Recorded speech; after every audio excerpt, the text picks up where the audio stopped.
Last time we were discussing about this positional argument. Okay. On to the next, that a default argument.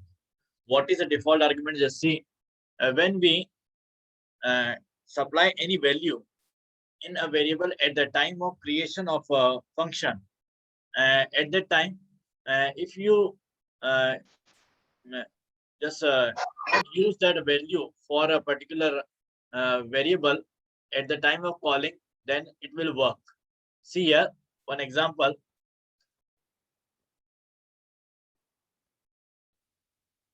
Principal is there, time is there, and rate is equal to 0.010. This variable rate is known as a default argument, where or default parameter, where we are putting a value 0.10 by default. Okay, and at the time of calling, suppose you didn't write that a value of rate, then it's okay. 5400 will reach to principal and 2 will reach to the time. And what about the rate? That will be 0.10.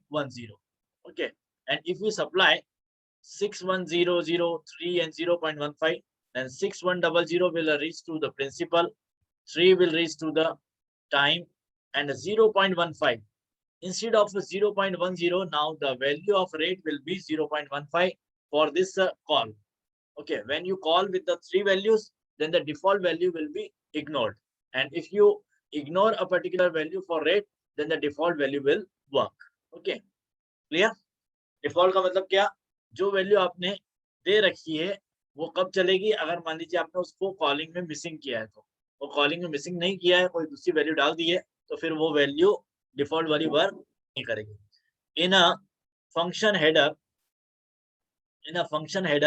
any parameter cannot have a default value unless all parameters appear in the right side. एक चीज और ध्यान रखना, जितने भी आपके ये default वाले हैं वो कहाँ चलेंगे कि हमेशा राइट साइड. ऐसा नहीं कि रेट वाले को उठा करके आपने प्रिंसिपल के इधर रख दिया कि rate is equal to 0.10 principal comma time.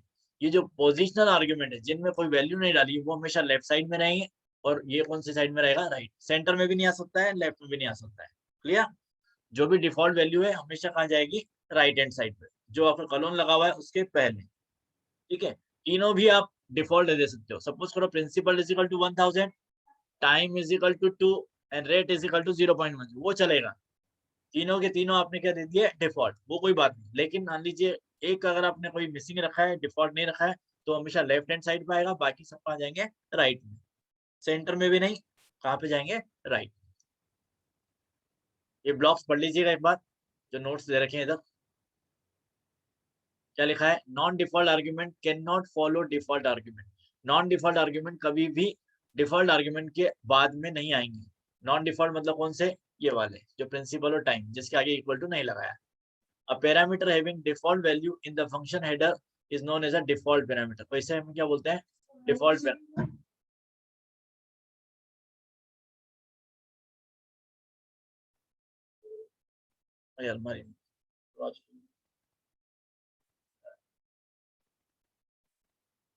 Parameter having a default value is known as a default parameter. यहाँ पर ध्यान रखना, प्रिंसिपल और टाइम तो क्या है? आपके पोजिशनल आर्ग्यूमेंट है या पोजिशनल पैरामीटर है, और ये जो आपका रेट है ये क्या कहलाएगा? Default parameter. क्या कहलाएगा? Default parameter. ये रेट इज इक्वल टू 0.10. हो सकता है आपसे पूछा जाए कि डिफॉल्ट पैरामीटर कौन सा है इसमें, जिसमें इक्वल टू लगा हुआ है वो क्या कहलाएंगे? आपके default parameters. A parameter having a default value in a function header becomes optional in the functional call. अभी बताया था मैंने आपको, आप उसको छोड़ सकते हो. ऑप्शनल मतलब क्या? अगर वैल्यू देना है तो दो, नहीं देना है तो नहीं दो. अगर नहीं दिया तो जो डिफॉल्ट वैल्यू है वो एक्सेस करेगा, नहीं तो दूसरे वाले को एक्सेस करेगा. ठीक है, और आगे बढ़ते हैं. एग्जाम्पल देखो जरा एक और.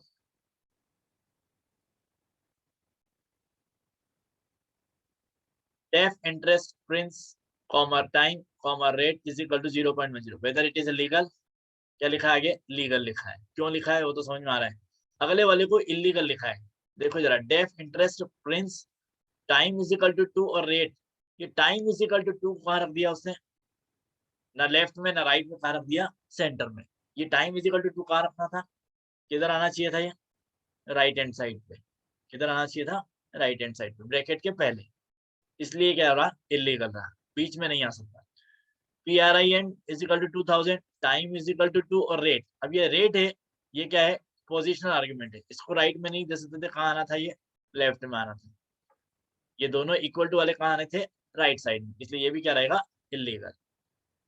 PRIN comma time is equal to 2 comma rate is equal to 0.1, ये सही है, क्योंकि देखो जरा ये पोजिशनल वाला पहले आ गया, बाकी दोनों डिफॉल्ट वाले राइट साइड में। All three can be taken as a default, वो भी लीगल है। ये तीनों स्टेटमेंट में आपसे पूछा जाता है कि कौन सा लीगल है कौन सा इलीगल है। आप लोगों को देखा होगा फर्स्ट क्वेश्चन जो है जिसमें 21 क्वेश्चन है, उसमें इस तरह के क्वेश्चन आते हैं कि आपको 4 स्टेटमेंट दे देंगे, पूछेंगे इसमें से लीगल कौन सा है इलीगल कौन सा है, तो आपको बताना आना चाहिए। बता पाओगे ना अभी? हेलो, ठीक है। अगला आया कीवर्ड आर्ग्यूमेंट। कीवर्ड आर्ग्यूमेंट क्या होते हैं, जब फंक्शन कॉल कर रहे हो आप, उस वक्त तो उसका जो हेडर में नाम दिया है वही लिख करके आप फंक्शन को कॉल कर दो। जैसे PRIN is equal to 2000, time is equal to 2, rate is equal to 0.10, या time is equal to 4, PRIN is equal to 2600, rate is equal to 0.09, और time is equal to 2, rate is equal to 0.12, या prince is equal to 2000। इसमें ध्यान रखना order का matter नहीं है, बस जो स्पेलिंग आपने डिफाइन करते टाइम लिखी है, क्रिएट करते टाइम लिखी है, वही आपको यहाँ पे लिखना है, ठीक है। और वैल्यू आप इस तरह से पास कर सकते हैं, इसे बोलते हैं अपन क्या, कीवर्ड आर्ग्यूमेंट। ऊपर देखो जरा स्पेलिंग्स, PRIN, तो यहाँ पर भी PRIN, चाहे वो पहले नंबर पे नहीं लिखा। टाइम इज इक्वल टू 2, तो यहाँ पर भी टाइम था, और रेट इज इक्वल टू 0.12। इस वाले को आप छोड़ सकते थे, क्यों छोड़ सकते थे, देखो जरा पहले वाले केस के हिसाब से, अगर मान लीजिए रेट इज इक्वल टू 0.12 नहीं लिखा होता, तो रेट क्या रह जाता, 0.10, वो छोड़ा जा सकता था, ओके, फर्स्ट वाले केस के लिए। बाकी डेफ, ये लास्ट वाले स्टेटमेंट के लिए, अगर लास्ट वाले स्टेटमेंट में मैंने खाली इंटरेस्ट को कॉल कर लिया होता तो भी चल जाता, उस वक्त पर मैं कीवर्ड आर्गुमेंट में यूज नहीं कर रहा होता, लेकिन खाली इंटरेस्ट लिखते तो भी चलता। किस वाले केस के लिए, लास्ट वाले के लिए। देखिएगा इसको आगे, ये साइड में जितनी डेफिनेशन लिखी होती है ना बेटा, इनको जरूर देखिएगा। हेलो, ये वाली और ये जो मैं समझा रहा हूँ वही होगी सभी, क्लियर। इन्हीं से एक नंबर क्वेश्चन बन जाता है कई बार।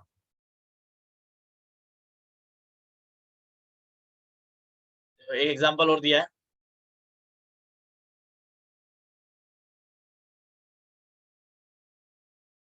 कौन सा लीगल है कौन सा इलीगल है। पर देखो जरा, फंक्शन जो बनाया इंटरेस्ट,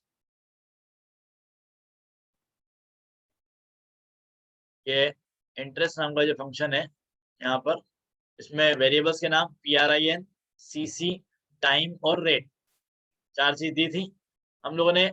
अगर कॉल किया फंक्शन इस तरह से, ये वाला राइट है या नहीं है, देखो जरा। PRIN is equal to 3000, CC is equal to 5, prince की वैल्यू, PRIN की वैल्यू PRIN में गई, CC की वैल्यू 5 CC में गई, और टाइम और रेट, टाइम और रेट की बाय डिफॉल्ट वैल्यू दे रखी है, इसलिए अगर आप नहीं पास करोगे तो भी चलता है, इस वजह से ये स्टेटमेंट क्या रहेगा, राइट रहेगा। सेकेंड वाला,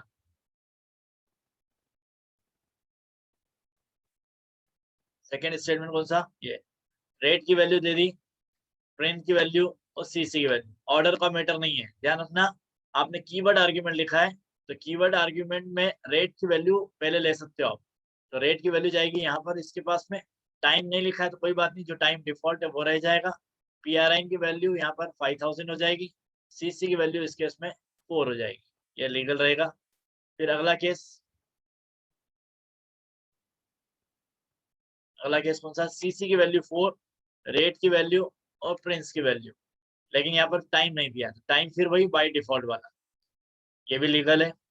5000 और 3, अब ये 5000 और 3 अगर वैल्यू के आगे नाम नहीं दिया तो ऑटोमेटिकली 5000 पहले वाले वैल्यू के पास में जाने वाला है, जो आपका पोजीशन आर्ग्यूमेंट है, दूसरा वाला 3 CC के पास में जाने वाला है, और रेट आपने डिसाइड कर दिया 0.05, टाइम फिर वही बाय डिफॉल्ट वाला, ये भी क्या रहेगा, लीगल।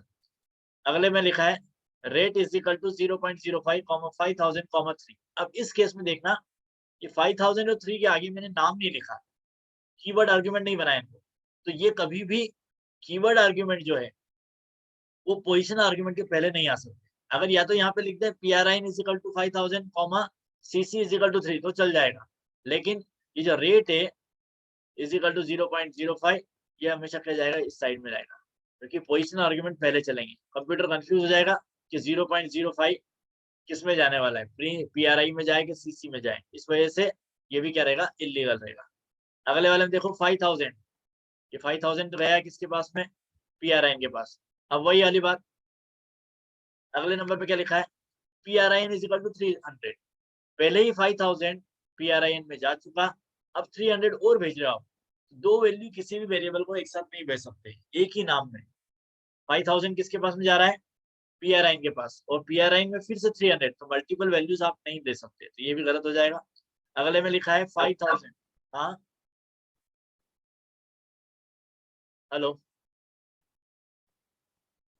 अगला एग्जांपल देखो 5000 प्रिंसिपल के पास में गया, PRIN के पास ये जा चुका है यहाँ। अगले में लिखा हुआ है प्रिंसिपल इज इक्वल टू 300। अब प्रिंसिपल क्या चीज है, ये तो कोई वेरिएबल ही नहीं है, आर्ग्यूमेंट जो आपका पैरामीटर फॉर्मल पैरामीटर नहीं है, इस वजह से एरर आ जाएगी कि प्रिंसिपल नाम का तो कुछ है नहीं। पहली बात तो अगर PRIN भी लिखेंगे तो भी एरर रहेगी, दो बार वैल्यू नहीं डाल सकते, और प्रिंसिपल तो है नहीं वहां पे। जैसे CC है, CC की जगह अगर मैं CCC लिख दूंगा तो भी एरर रहेगी। जैसा नाम वहां लिखा है वैसे वैसे लिखना है, कीवर्ड आर्ग्यूमेंट अगर यूज कर रहे हो तो। लास्ट है 500, प्रिंसिपल के पास में गया, टाइम में 2 गया, रेट में 0.05, फिर इसमें CC मिसिंग है।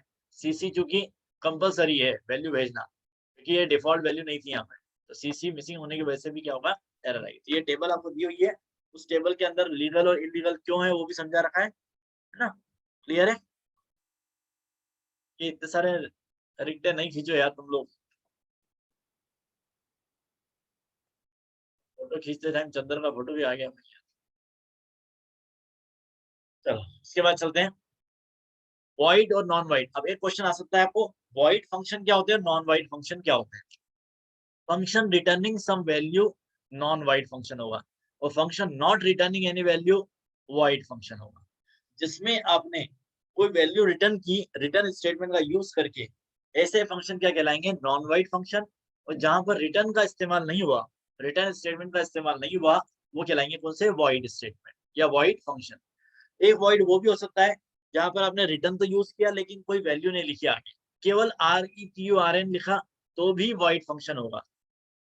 साथ में अगर आपने रिटर्न स्पेस X या Y या Z कुछ वेरिएबल का नाम दे दिया या कोई वैल्यू भेज दी, तब तो वो नॉन वाइड हो जाएगा। लेकिन केवल रिटर्न लिखने पर वो क्या रहेगा, वॉइड रहेगा। आगे एग्जांपल आएगा, देखिएगा वॉइड कब होगा, नॉन वाइड कब होगा।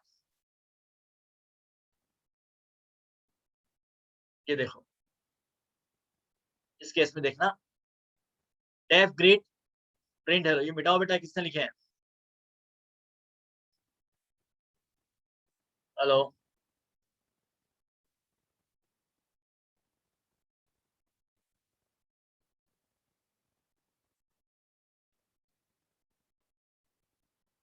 देखिएगा जरा, डेफ ग्रीट प्रिंट हेलो, इस केस में रिटर्न का इस्तेमाल नहीं है इसलिए वॉइड हो गया। इस वाले में भी देखो, ग्रीट 1 में भी वॉइड, पॉट, इसमें रिटर्न यूज हुआ है लेकिन रिटर्न के आगे कुछ स्टेटमेंट लिखा है क्या कि X या Y या हेलो कुछ वैल्यू रिटर्न हो रही क्या, नहीं, तो भी वॉइड। यहाँ पर भी रिटर्न A+B+C अगर लिख देते, रिटर्न A+B+C, तो फिर क्या होता है, ये नॉन वाइड। लेकिन चूंकि खाली रिटर्न लिखा है, वॉइड स्टेटमेंट होगा, क्या होगा, वॉइड।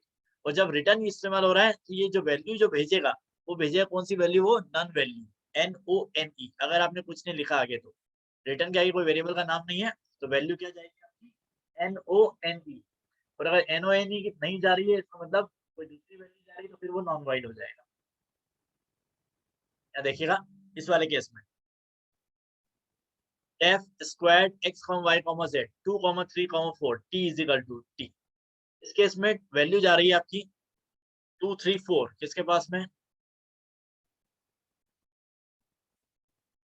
2 जा रही है x के पास, 3 y के पास, 4 z के पास।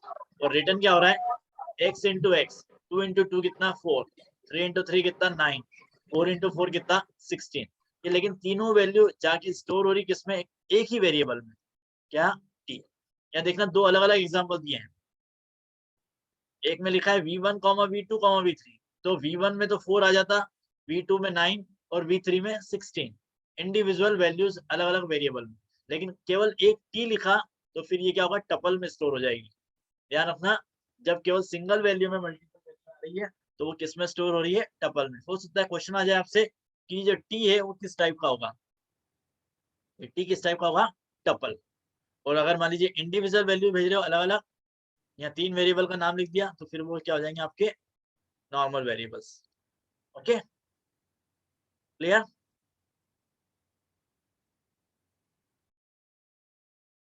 बढ़े आगे,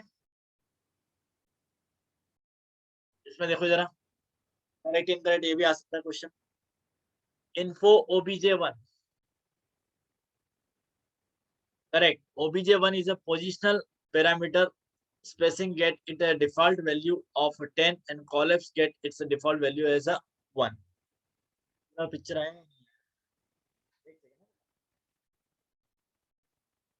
फंक्शन का जो नाम था वो था def info object spacing is equal to 10 और collapse is equal to 1।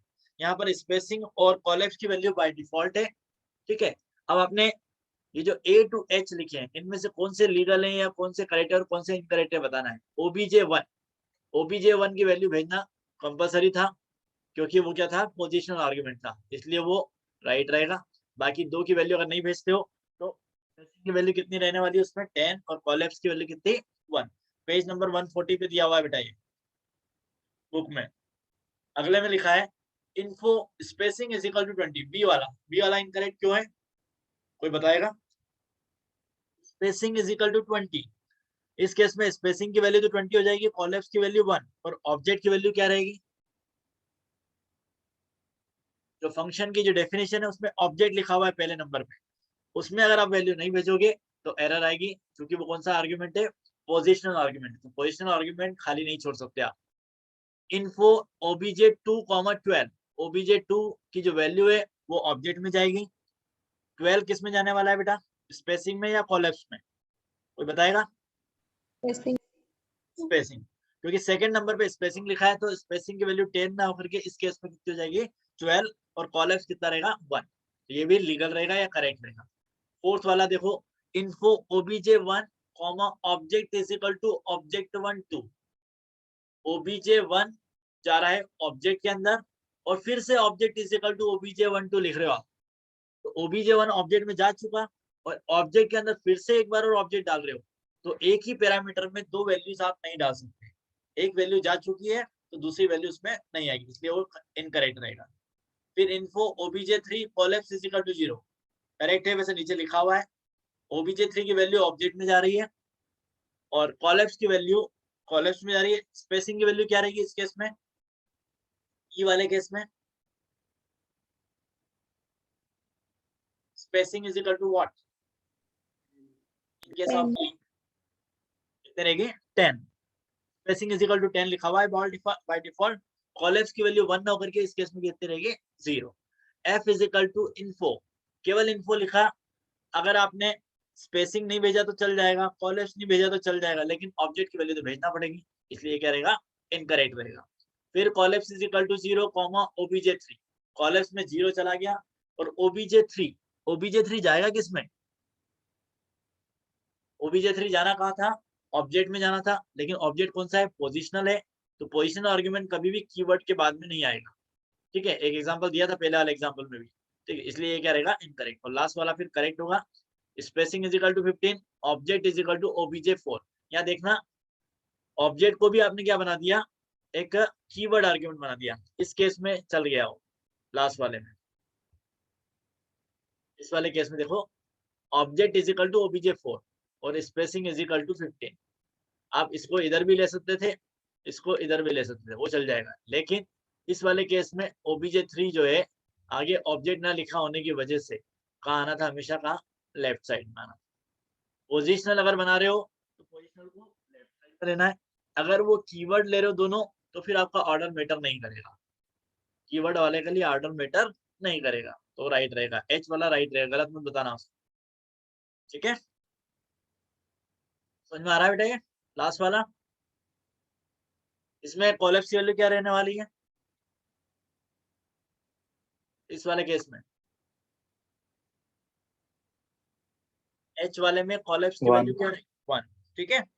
Book में दिया है बेटा पूरा, अच्छे से देखिएगा उसको, एग्जाम्पल पूरे आपको इस किताब में खासियत है कि गाइड जैसी किताब है आपकी।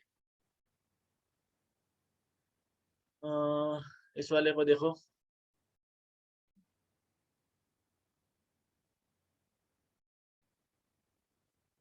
what is the default return value for a function that does not return any value explicitly?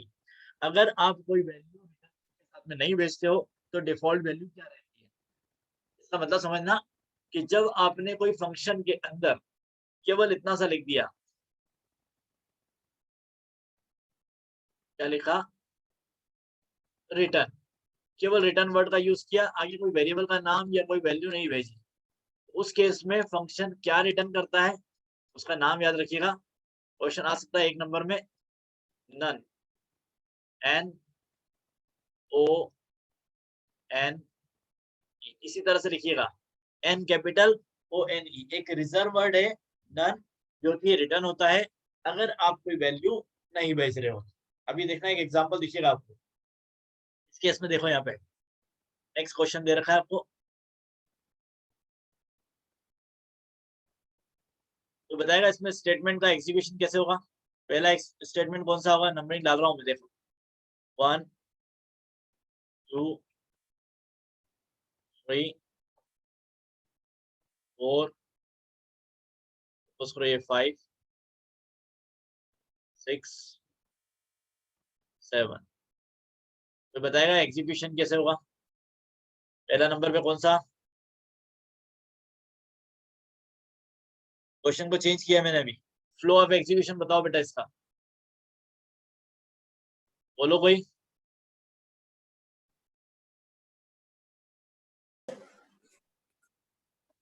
Mic on करो, बोलो। सबसे पहले 1, पहले 1, फिर 3, 3 के बाद सीधा 5, 7, 5 पे जैसे गया, 5 में क्या लिखा है, फंक्शन को कॉल किया हुआ है, एड इम 6 16 26, इस वजह से फंक्शन कौन सा चलेगा, स्टेटमेंट कौन सा चलेगा, एडिंग वाला, नंबर 1, ओके। नंबर 1 के बाद में 2, जैसे ही 2 हुआ, 2 के बाद में रिटर्न नहीं है, सीधा स्टेटमेंट वापस से कहाँ गया, 6 नंबर पे,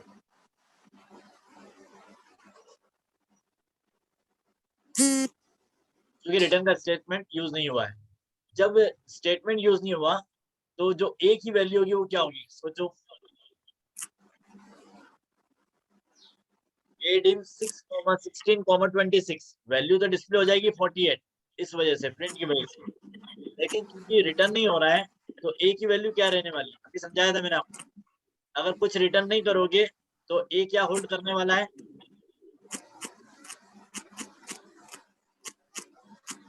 ए क्या होल्ड करेगा, नन। और ये 36 कहां से आया वो समझना। अगला जो स्टेटमेंट है 6 नंबर, 6 चलेगा, 6 में प्रोड लिखा है, प्रोड की वजह से थर्ड स्टेटमेंट चलने वाला है, थर्ड के बाद में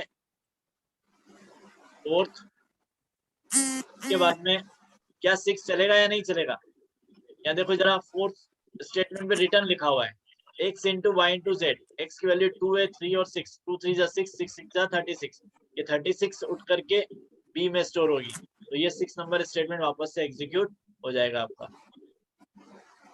किसमें 6 वाला चलेगा, 5 वाले में क्यों नहीं चला था समझ में आया होगा, और लास्ट में कौन सा होगा, 7, ये एग्जीक्यूशन का ऑर्डर रहेगा 1 3 5 6 4 6 7। आंसर जो आया वो देखना, आपके बुक में भी शायद 48 नहीं लिखा होगा, वो लिख लीजिएगा आप। हेलो, ये जो 48 है बुक में नहीं मिलेगा शायद, वहां लिख लीजिएगा सॉल्यूशन में।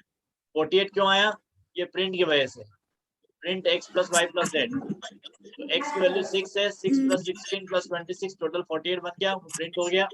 चाहे वैल्यू रिटर्न नहीं हुई तो रिटर्न नहीं हुई तो नन हो गया, और एक वैल्यू रिटर्न हुई b के अंदर 36, तो वो 36 डिस्प्ले हो गया, ओके। अब इसमें पूछ रहा है कौन सा वाला फंक्शन वॉइड है और कौन सा नॉन वॉइड है। आंसर लिखा है नीचे। वॉइड कौन सा? एडिम। एडिम वॉइड क्यों है? क्योंकि यहाँ पर रिटर्न का इस्तेमाल नहीं हुआ, देखो जरा। और प्रोड नॉन वाइड क्यों है? क्योंकि उसमें क्या यूज हुआ है? रिटर्न यूज हुआ है। चाहे वैल्यू नन भेजी उसने, लेकिन वो वॉइड है, ठीक है, क्योंकि वहां पर रिटर्न का इस्तेमाल ही नहीं हुआ। तो ये क्वेश्चन एक एक नंबर में इस तरह से आ सकते हैं आपको कि कौन सा वाइड है कौन सा नॉन वाइड है। जहां पर रिटर्न का इस्तेमाल हुआ है और वैल्यू भी आ रही है तो वो होगा नॉन वाइड। रिटर्न का इस्तेमाल ही नहीं हुआ तो वो वाइड, और रिटर्न का इस्तेमाल हो लेकिन कोई वैल्यू ना आए तो भी वो वाइड होगा। कब? वो वाला केस कैसे? इस तरह से, केवल रिटर्न लिख दिया हो, ये लिखा है ना, केवल रिटर्न और आगे कुछ नहीं लिखा है, कोई वेरिएबल का नाम नहीं लिखा है, कोई नंबर नहीं लिखा, तो भी क्या होगा? ये वाइड स्टेटमेंट हो जाएगा। ओके, गेटिंग और नॉट? क्वेश्चन नंबर 10 दिया हुआ है, consider the below function header, identify which of the will cause error. कोई फंक्शन 4 दे रखे हैं आपको, इनमें से चारों में एरर किस में आएगी? a is equal to 1 comma b, a is equal to 1 comma b is comma c is equal to 2, a is equal to 1, b is equal to 1, c is equal to 2, a is equal to 1, b is equal to 1, c is equal to 2, d is comma d। कौन सा वाला right है कौन सा wrong है? इसमें बता रखा है आपको, थर्ड वाला क्या है आपका? राइट है। Only header 2 will not cause error. क्यों लिखा है 3 हुआ है? Only function header 3 will not cause error. Answer correct कर लेना कॉपी बुक में। Only function header 3 will not cause error. Third वाला एरर नहीं देगा। a is equal to 1, b is equal to 1 और c is equal to 2 तीनों variable by default दिए जा सकते हैं, लेकिन बाकी केस में डिफॉल्ट वाले जितने भी हैं वो पहले आ रहे हैं और पोजिशनल वाला बाद में आ रहा है। जो देखो b जो है वो पोजिशनल है, पहले वाले केस में बाद में आया, दूसरे वाले केस में फिर से पोजिशनल है, b खाली छूटा हुआ है वो बीच में आ गया, बीच में नहीं आ सकता।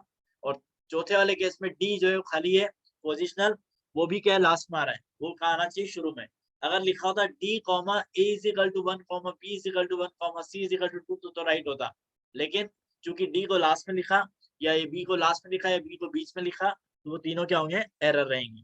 पोजिशनल आर्ग्यूमेंट हमेशा कहाँ आएंगे? लेफ्ट हैंड साइड पे। किधर आएंगे? लेफ्ट हैंड साइड पर आएंगे।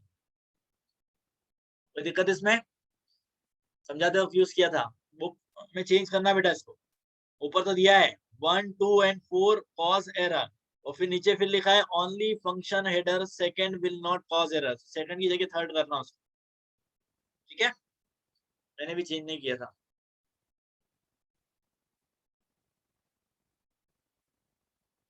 पढ़ते हैं आगे, इसको देखिएगा। अच्छा ये तो कर चुके अपन। यहाँ देखना, which names are local, which are global, which are built in the following code। आप लोगों को मैंने एक बार शायद खरगोन वालों को भी LEGB वाला एक एग्जांपल दिखाया था मैंने, local, inclusive, then global and built in. उसी के जैसा एक एग्जांपल है यहाँ पर। इसमें आपको समझना है कि इसमें ग्लोबल वेरिएबल कौन से हैं, लोकल कौन से हैं और बिल्ट इन कौन से हैं। तो ग्लोबल समझा चुका हूँ शायद पहले मैं आपको। ग्लोबल क्या होते हैं? जो फंक्शन बॉडी के ऊपर जो आपके मेन प्रोग्राम में है वेरिएबल है, वो सब क्या कहलाएंगे? आपके ग्लोबल। ध्यान से देखना यहाँ पर फंक्शन कौन सा है, ये तो हो गया फंक्शन। फंक्शन के बाहर, फंक्शन के बाहर कौन कौन है? एक तो इन्वेडर है, एक पोज है और एक लेबल है, और साथ में एक RES भी दिख रहा है, देखो नीचे जरा। 4 वेरिएबल तो आपके कौन से हुए? ग्लोबल, ठीक है। इसके बाद आया लोकल। लोकल कौन सा? जो कि फंक्शन के अंदर, फंक्शन ये डेफ प्ले, इसमें वेरिएबल का नाम दे रखा है, देखो मैक्स लेवल इक्वल टू के लेफ्ट हैंड साइड पे देखना, ये इक्वल टू के इधर, ये कौन सा हो गया आपका? मैक्स लेवल कौन सा? Local variable. और एक फंक्शन यूज किया हुआ है लेन, बिल्ट इन फंक्शन, ये कौन सा हो गया आपका? बिल्ट इन लेन, ठीक है। लोग लेन क्या करता है? उसकी लेंथ फाइंड आउट कर देगा इन्वेटर की, अगर वो इक्वल टू 0 है तो वो रिटर्न कर रहा है, या कंडीशन दे रखी है उसमें ठीक है, उसको इक्वल टू बना रहा है, ट्रू या फॉल्स में आंसर आएगा इसका। Len invader is equal to 0 print क्या करेगा, या तो ट्रू या फिर फॉल्स, डिपेंड करेगा कि उसकी लेंथ कितनी है। इन्वेडर की वैल्यू कितनी है देखो जरा, बिग नेम्स, बिग नेम मतलब 3 और 3 6, 2 8 और 1 9, लेंथ कितनी आ रही है 9, 9 इक्वल टू 0 है क्या, हाँ या ना, 9 इक्वल टू 0, ट्रू और फॉल्स, फॉल्स। तो आंसर क्या आएगा, प्रिंट करोगे तो फॉल्स। हो सकता है आपसे पूछा जाए इसकी वैल्यू क्या आएगी, प्रोग्राम को रन करोगे, जब प्रोग्राम रन किया जाएगा तो RES की वैल्यू क्या आने वाली है, और ये print len is equal to इसका क्या आंसर आएगा। तो देखो जरा, प्रोग्राम जब रन होगा तो फर्स्ट स्टेटमेंट आपका ये है, invader, then post, then level, सीधा RES is equal to play, play किया तो max level is equal to level plus 10, level की वैल्यू कितनी थी 1 थी, 1 प्लस 10 कितना हो गया 11 बन गया max level. Print len invader equal to 0, ये फॉल्स प्रिंट कर देगा। फॉल्स भी कैसे प्रिंट होगा, F कैपिटल और बाकी सब small. Then return max level, max level की वैल्यू 11 है, ये रिटर्न हो जाएगी किसके पास में, RES के पास, और इसको फिर प्रिंट कर देगा। आंसर क्या आएगा, फॉल्स और 11, दो ही स्टेटमेंट ने प्रिंट किया, आंसर क्या होगा फॉल्स, और नेक्स्ट लाइन पे 11। कभी हो सकता है आपसे आउटपुट पूछ ले इसका, इसलिए ग्लोबल वेरिएबल वो वेरिएबल जो कि फंक्शन के बाहर डिक्लेयर किए हुए इक्वल टू के साथ में, वो कहलाएंगे आपके ग्लोबल। फंक्शन के अंदर जो वेरिएबल यूज किया आपने वो होंगे लोकल। और अगर मान लीजिए आपने पाई का यूज किया, मैथ डॉट पाई या लेन, कुछ ऐसे फंक्शन जो कि बिल्ट इन फंक्शन कहलाते हैं, पहले पढ़ा चुका हूं मैं आपको, वो अगर यूज हो रहे हैं उसमें, जैसे तो वो क्या कहलाएंगे आपके बिल्ट इन। ठीक है, तो इस केस में केवल एक ही फंक्शन यूज हो रहा है एलियन, इसलिए बिल्ट इन का नाम है।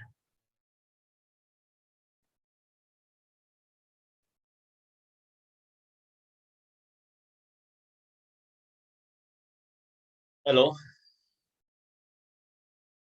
समझ में आ रहा है बेटा ये सभी। लास्ट क्वेश्चन डिस्कस करते हैं। Yes. देखिएगा इसको, समझ में आ रहा होगा शायद ये। तो एक फंक्शन बना हुआ है जिसमें वैल्यू भेज रहा है पाइथन, तो ये पाइथन जो है किस में जाने वाला है, मैसेज के पास। और नम इजिकल टू क्या लिखा है 1, नम इजिकल टू 1 कब चलेगा, जबकि कोई वैल्यू पास नहीं करी है। तो पाइथन इंटू 1, पाइथन इंटू 1 क्या करेगा, पाइथन को एक बार डिस्प्ले कर देगा। क्या डिस्प्ले कर देगा, पाइथन को एक बार डिस्प्ले कर देगा। यहाँ इंटू कौन सा ऑपरेटर है, कोई बता पाएगा, मैथमेटिकल है या कोई दूसरा। मैसेज इंटू नम, पाइथन इंटू 1, तो पाइथन को प्रिंट किया उसने। यहाँ पर स्टार जो है वो कौन सा ऑपरेटर है,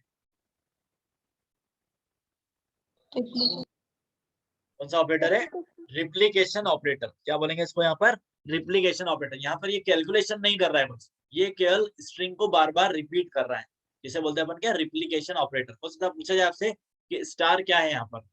और सेकंड वाले केस में देखो जरा, जब आपने इजी भेजा तो इजी जाएगा मैसेज के पास, और 3 किसके पास में जाएगा, नम के पास। उस केस में जो प्रिंट होगा इजी इंटू 3, तो इजी इंटू 3 कितनी बार प्रिंट हो गया, यहाँ देखो जरा नीचे दिया है, easy easy easy without space, तीनों इजी विदाउट स्पेस स्क्रीन के ऊपर क्या हो जाएंगे, डिस्प्ले हो जाएंगे। अगर यहाँ 3 नहीं भेजता, खाली इजी भेजता, तो फिर इजी एक ही बार डिस्प्ले होता, क्या इजी केवल एक ही बार डिस्प्ले हो जाता। ओके, अभी फिर वही मीटिंग बंद होगी, फिर 5 मिनट फिर चालू करूंगा, है ना मैं, 45 मिनट होने वाले हैं। हेलो, जैसे क्लास चालू करेंगे तो वापस से रीजन निकलूंगा मैं। Okay, leave the meeting.